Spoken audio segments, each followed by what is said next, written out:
to day 19 of October, or YouTober. This video is a recipe tutorial for a pumpkin pie that I made last Thanksgiving and absolutely loved, mainly because it is a healthier version of pumpkin pie, so you don't have to limit yourself to just one slice. I hope you enjoy. Right, but you're still way on my mind, and I'm making it a habit. Reaching out to you,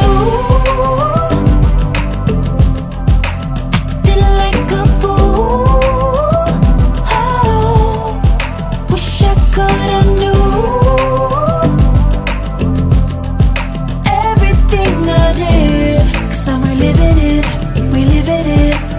That's all I have for you guys today. I hope you're enjoying all of these pumpkin and squash and fall themed recipe videos. Give me a subscribe and a like if you don't mind, and I will see you guys next time.